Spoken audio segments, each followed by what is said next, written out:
and Spade.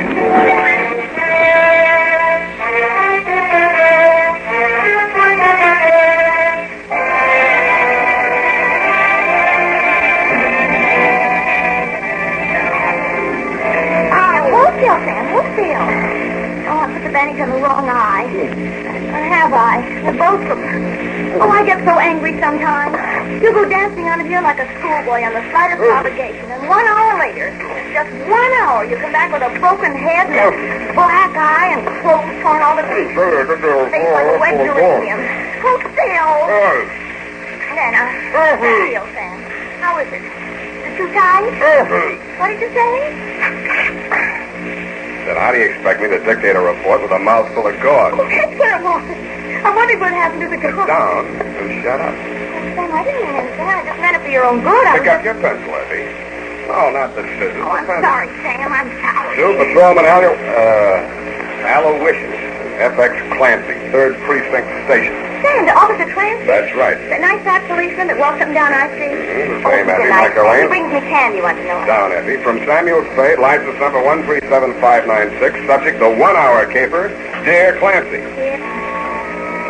In case you were aware of it, and I think you were, Clancy, this afternoon in San Francisco was warm, quiet, and dull. I was sitting in my underwear in front of the open window of my office, reading the news of the blizzard back east. I was not employed by the Chamber of Commerce to do this. My secretary had merely taken my suit downstairs to get it pressed. It began as the clock on the Church of Dismas the Thief around the corner was hammering out the hour of 4.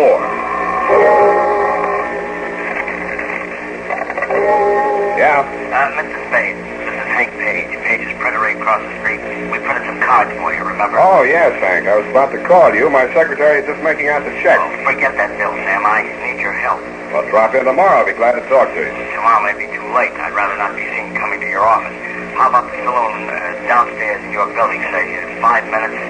Well, if it's important, Hank. Well, I don't know. I got something here. I want you to look at it. If it's what I think it is, it's important. I gotta hang up now. See you in 5 minutes.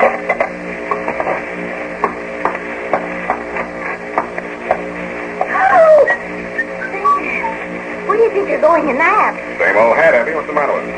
It's not referring to your hat, Sam. Well, that's what you're looking at. I'm trying to avert my eyes, Sam.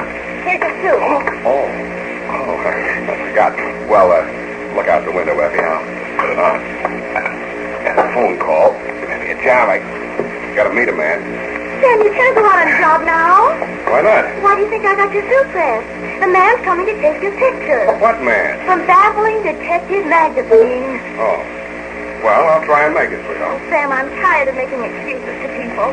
I set up this appointment for 5:30, and I want you back in plenty of time. I wish you wouldn't go. Oh, all right, go on. But if you aren't back in this office by 5 o'clock, that's 10 a.m., Sam. You can find someone else to make your excuse. Okay. Shall we synchronize our rockets? I skipped the elevator and walked downstairs to save time. It was 11 minutes after 4, flat beer time, when I reached the entrance of the happy hour oyster and beverage bar. I turned and looked across the street. Hank Page was just stepping off the curb. He was jaywalking, but that didn't explain what happened. He saw it in plenty of time and jumped back out of the way. It saw him, too. The wheels cut sharply towards him, and the front bumper caught him just behind the knee.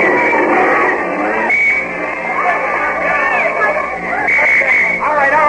Keep moving there. Keep moving. Come on. Back on the sidewalk. Come on now. We'll take care of him. Damn. Yeah, Hank.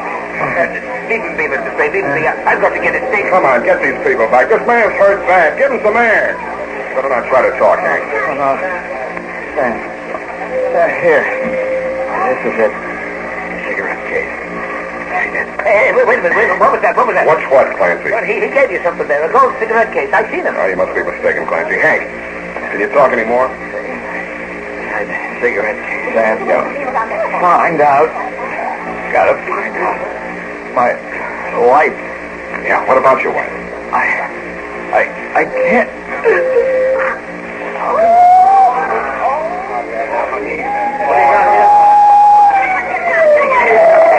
Take it easy there. What have you got here?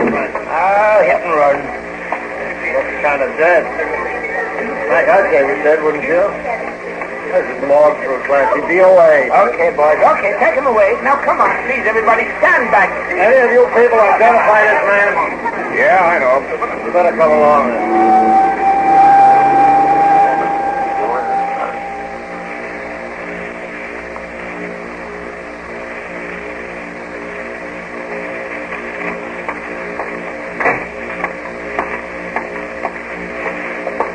Oh, hello, Sam. Hello, Maxie. Hank Spade. Oh, yeah, just came in. 2 seconds. Hi, Pete. Yes. No, you better not look at him now. He's in no condition. Oh, sure. Sure, you can give her the money in effect. Yeah. Oh. Hey, it's Mrs. Spade. She didn't lose any time. Like to meet her, Sam? Yeah, Maxie, I would. You know, Milty says she's going to look nice in time. That's so. Spade? What? I knew your husband slightly. My name is Sam Spade. Oh, yes. He was detective. He said he was going to see you. Did he? Not quite. You happen to know what he wanted to see me about? Yes, he found something, a cigarette case. He couldn't tell me what it meant, but he seemed very worried about it. He told me that if anything happened to him, I should claim his belongings right away. See, here they are. His watch, wallet, elk pin, school ring, cigar cutter, little cigarette case. Oh, now, please, Mrs. Spade. I've got the cigarette case here. You've got it. How did you... Oh, he gave it to me just after the accident. I expect he was trying to tell me to give it to you. Here, you take it. Oh, no. It's initials. No. Some woman gave it to him. I don't want it. Just put it away. Out of my sight forever. Okay. You can open your eyes now. It's back in my pocket. Thank you. Thank you. Now, let's talk, Mrs. Spade. What was on your husband's mind? Well, I don't know. He wasn't very well. Heart trouble, nothing terribly serious, but he'd get these little spells and he has to stay home from work. Sometimes a week or 10 days, but Mr. Soule, the foreman at the print shop, will look after things, you know. I even thought he was getting better. Your husband have any fights lately? Oh, no. He wouldn't dare with his heart. He had a black eye. Oh, that happened at home. He fell down. Yeah. Well, I'll be in touch with you.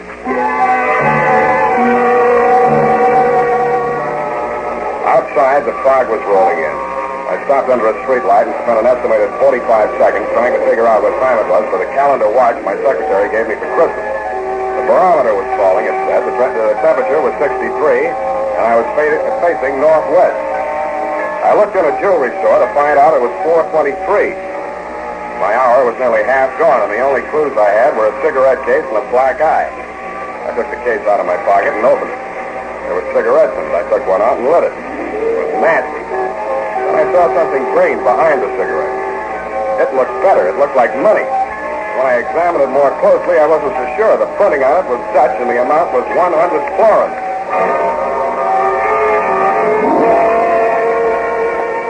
The banks were closed, but it only cost me 2 nickels and a paid telephone to find out where to take it.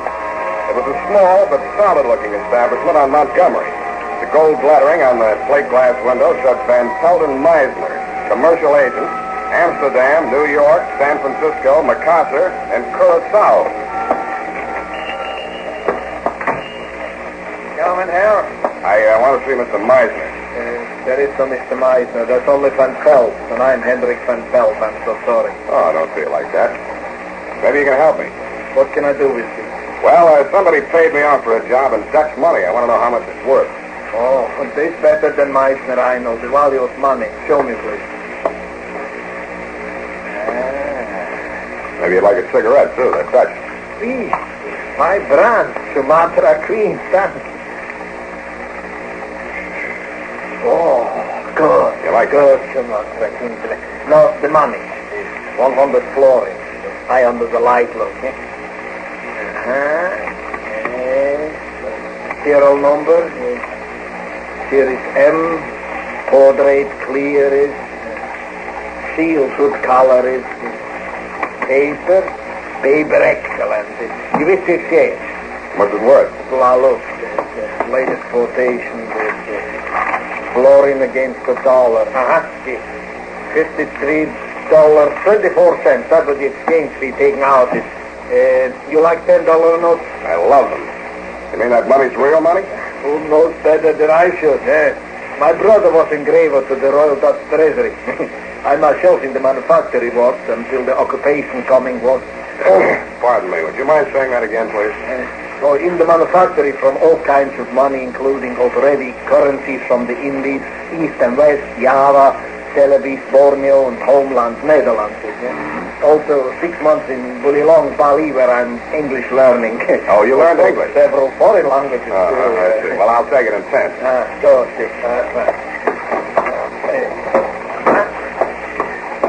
10, 20, 30, 40, 50, 1, 2, 3, is it 9 cents and 20 cents, 3 cents.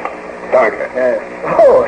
Eventually... I spoke a little Dutch. Yes, eventually you have lived in San Francisco for how long? Oh, eventually quite some time. Oh, I'm Hendrik van Pelt. How are you? How do you do? Yes, I noticed on the cigarette case, you have the same initial, HP.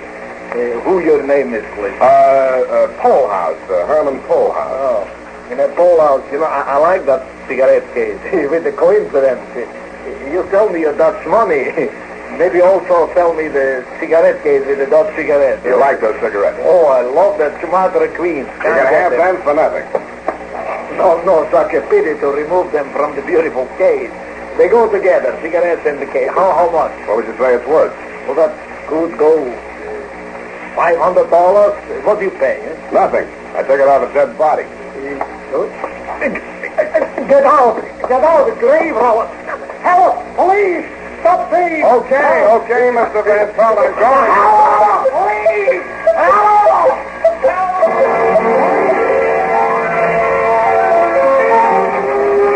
I ran, did not walk to the only exit. A squad of bank cops blended past me, followed by half a dozen city dicks and some Burns men who confused Van Pelt's burglar alarm with that of the bank next door. Nobody paid me any mind until I reached Turk Street. I was just crossing when I saw it the second time. It was the same car that had run down Hank's Page. I strained my eyes against the headlights. I couldn't make out the man behind the wheel, but I got the license plate before it happened. I felt it before I heard it. It hit my chest like a sledgehammer. The last thing I heard was the footsteps of a heavy man pounding toward me. The clock on the Church of Business of Peace was chiming the half hour.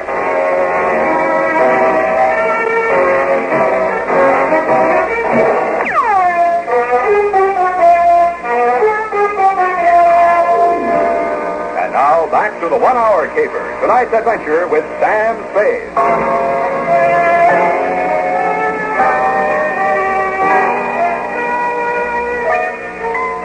I'd started the caper with 2 clues, a cigarette case and a black eye on a dead man. When I woke up in the alley, I didn't have the cigarette case. Instead, I had 2 black eyes. One of them was on me. Strangely enough, I was alive. I reached inside my shirt to examine the bullet hole over my heart. There was nothing there but a bruise. I wondered what had been in that gold cigarette case besides gold and Dutch cigarettes. The slug had come at me hard enough to knock me down and out, but the case in my inside pocket had stopped it. I limped to the nearest phone booth and phoned Tuttle in the traffic division. The plates on the hit-and-run car were registered to one Hendrik Van Pelt. Oh, Mr. Spade, I'm so glad you're here. I was beginning to worry. Where's Mr. Van Pelt? That's just it. He went in the other room to make a drink. He hasn't come back. Listen, you don't know how glad I am you're here. Do you know why he invited me to have this drink with him? I can think of one reason. Oh, thank you. Listen, he wants to buy Hank's cigarette case. And, of course, much as I hate an Indian giver, Mr. Spade. Yeah? Well, Hank didn't leave much, only a little insurance, and the printing shop is a partnership, Hank and Mrs. Soleil, and the cigarette case is just a windfall. I told him you wouldn't stand in the way of a widow. I wouldn't think of it. I knew you'd do the decent thing, Mr. Spade. Give me that. Please, Mr. Spade, my bruises. Besides, I haven't got it. You haven't got it? No, now look, Mr. Spade. Blanche. Okay, now, Blanche, try and think. Did you ever hear your husband mention Van Pelt? No. They never even met. Mr. Van Pelt said so. How'd Van Pelt find out about the cigarette case? He said you showed it to him. How well do you know your husband's partner, Mrs. Soleil? Oh, we're total strangers now. I told my husband everything. He forgave me. Uh-huh. And what did Mr. Soleil tell you? Nothing much, nothing. He's led a very dull life. Almost as soon as he got out of reform school, he took a forgery rap. Oh, very But that's where he became a master printer. And stir, as they say. Oh, yes, they do. They don't have much help. Au contraire, Blanche. Au contraire. I escorted her outside and pushed her into a taxi. Then I walked back to Church Street. As I rounded the corner, I could see light in the window of Page's printery. The chimes were hammering out 5:15 when I entered Hank Page's shop. In the back, a guy was sitting at a desk in his shirt sleeves checking off figures in a ledger. I introduced myself, and he told me his name was Ben Soleil. We shook hands, and then he waved me to a chair across the desk. This is awful, Spade. What with one thing and another, we're heels over head in work, and got to pull with these books, and I don't know a thing about it, and Oh, pardon me. Yes. Oh, all right. Well, things are a little confused here just now. Could you tell me a little more about it? Huh? Oh, yes, I understand the problem. Well, we're handling it at this end, but we'll be very busy for a while. Now, there's definitely no point in you dropping by tonight. You think the news of the boss's death would make some difference to those customers, but no. Hey, take that fellow that just... Yeah, I know you're very busy, Mr. Soleil, and I don't want to take up too much of your time, so... Say, what makes you think that car deliberately ran down the boss? Did I say so? Well, you're an insurance dick, aren't you? You got me tagged. Anybody have anything against him, as far as you know? Well, he fired 2 printers last week. Why? Well, they couldn't spell in English. You, see Mr. Page this afternoon? Yeah, he came in for about 10 minutes. Said he'd be back on the job tomorrow morning. He was killed just after he left. How'd he look? Oh, same as usual. You wouldn't say he'd been in a fight. Oh, good Lord, no. He was a sick man. He had a piece of foreign in his hand when he was hit. Know anything about that? Oh, sure, he got it here. One of our customers, a man named Van Pelt, paid for some work with it. Boss wanted it for a souvenir, so he took it with him. Does Van Pelt know about Page's heart? Oh, that's a stupid question to ask. You didn't know Page was killed with Van Pelt's car. That's a long shot, sir. Thanks. Here's another one. You're lying straight down the line. Huh? You didn't see Page today. If he had you to mention that he had a black eye, he didn't take that Dutch money for a souvenir. If he had you to mention the cigarette case. You said enough.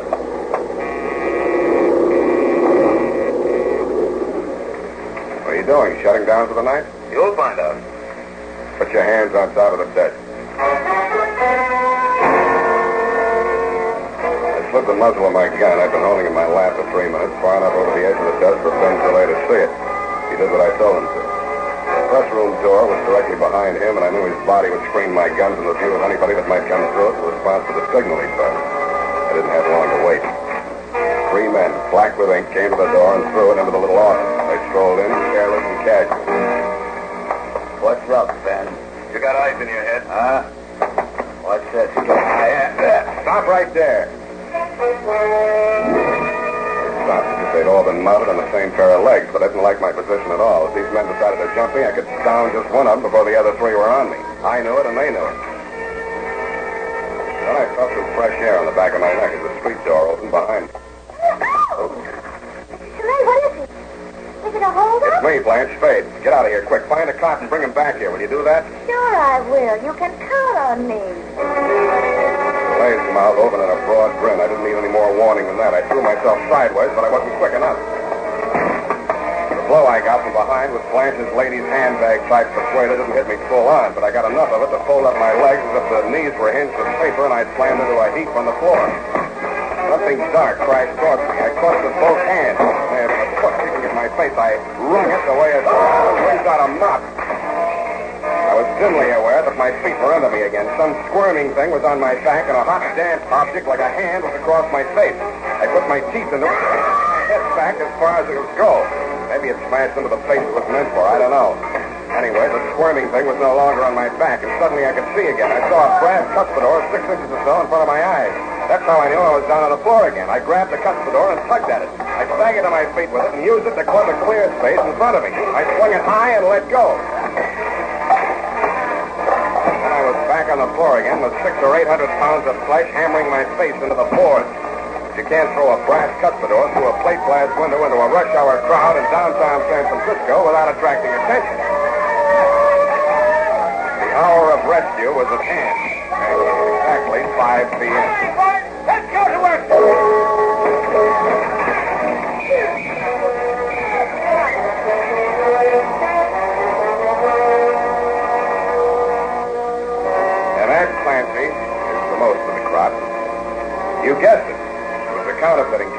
variations.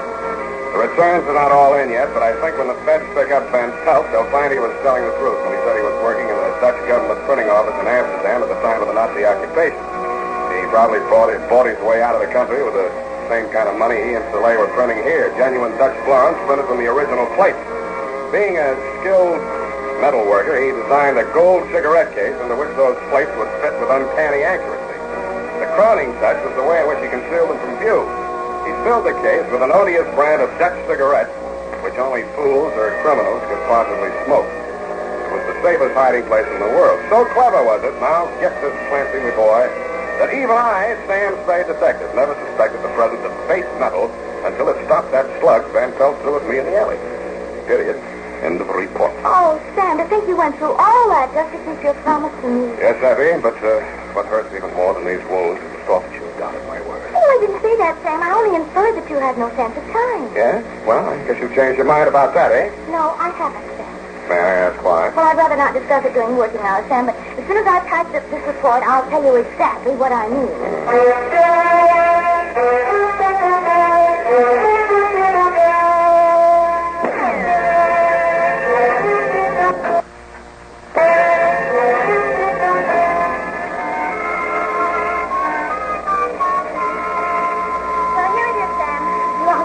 So I just hand it to him on the way to the streetcar. Save the stamp, F. What else? Oh, all right, then. You won't be needing me anymore. I'll... Sit down. It's nearly 5:30, Sam. And I told the photographer not to come. That's a fine thing. After all I've been through, you still say I have no sense of time, and you told the photographer not to come. Why? Because I knew you wouldn't be back in time, and if you were, you'd look so terrible the picture wouldn't be any good anyway. Thanks a lot.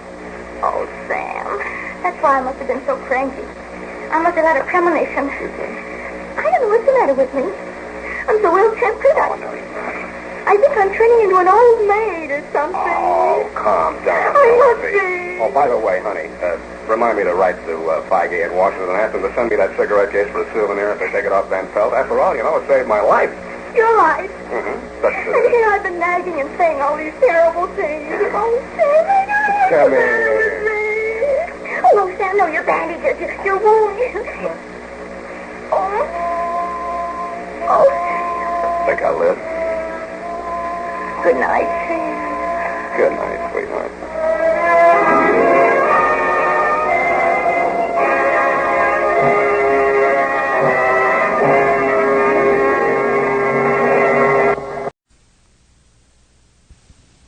Sam Spade.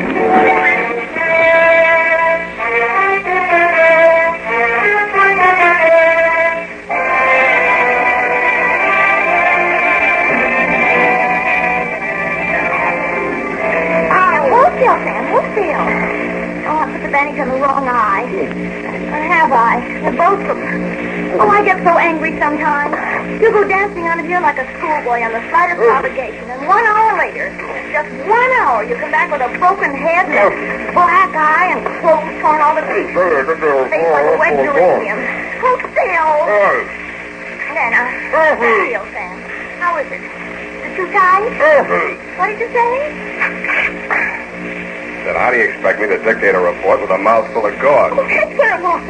I wondered what happened to the girl. Sit down and shut up. Sam, I didn't mean anything. I just meant it for your own good. Pick up your pencil, Effie. No, not the scissors. Oh, I'm the pencil. sorry, Sam. I'm sorry. Two Patrolman Aloysius, FX Clancy, 3rd Precinct Station.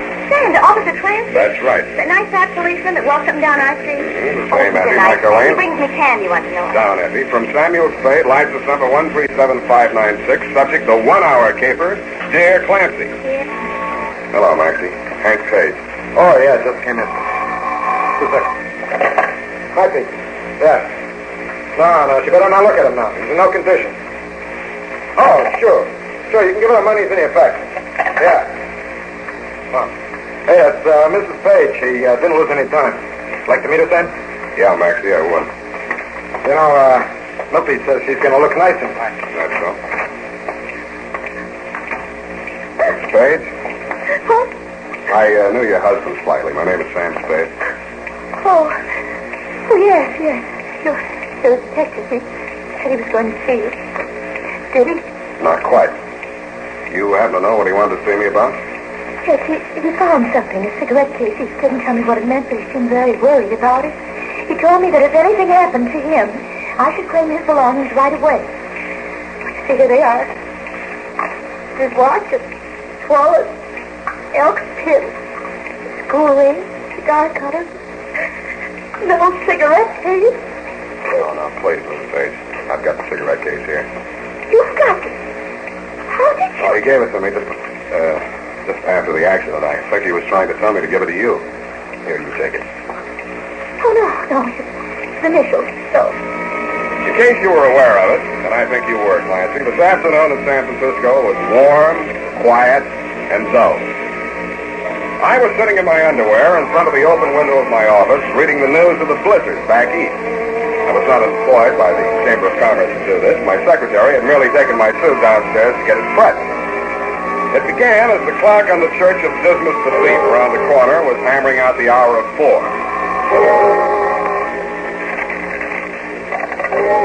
Yeah? Mr. Spade, this is Hank Page. Page's printer right across the street. We printed some cards for you, remember? Oh, yes, Hank. I was about to call you. My secretary is just making out the check. Oh, forget that bill, Sam. I need your help. Well, drop in tomorrow. I'll be glad to talk to you. Tomorrow may be too late. I'd rather not be seen coming to your office. How about the saloon downstairs in your building, say, 5 minutes? Well, what's important, Hank? Well, I don't know. I got something here. I want you to look at it. If it's what I think it is, it's important. I gotta hang up now. See you in 5 minutes.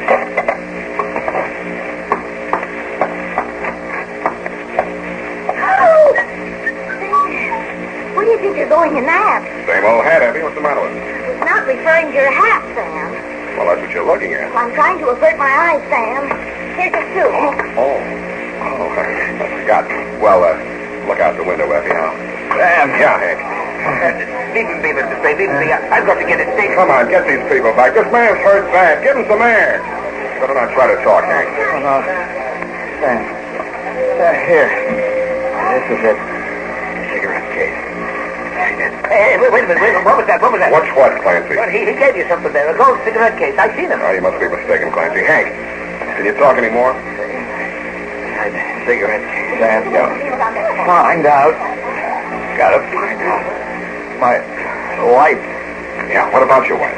I can't.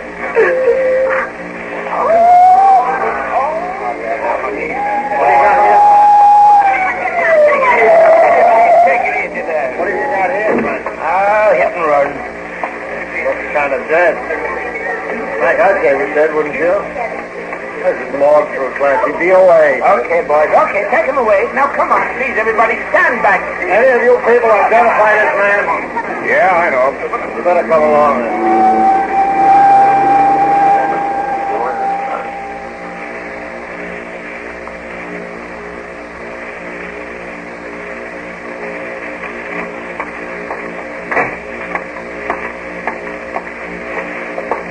Oh, hello, Sam. Got a phone call. Maybe a job. I got to meet a man. Sam, you can't go out on a job now. Why not? Why do you think I got your suit pressed? The man's coming to take your picture. What man? From Baffling Detective Magazine. Oh. Well, I'll try and make it, sweetheart. Sam, I'm tired of making excuses to people. I set up this appointment for 5:30, and I want you back in plenty of time. I wish you wouldn't go. Oh, all right, go on. But if you aren't back in this office by 5 o'clock, that's 10, Sam. You can find someone else to make your excuse. Okay. Shall we synchronize our watches? I skipped the elevator and walked downstairs to save time. It was 11 minutes after 4, last beer time, when I reached the entrance of the happy hour oyster and beverage bar. I turned and looked across the street. Hank Page was just stepping off the curb. He was jaywalking, but that didn't explain what happened. He saw it in plenty of time and jumped back out of the way. It saw him, too. The wheels cut sharply towards him, and the front bumper caught him just behind the knee.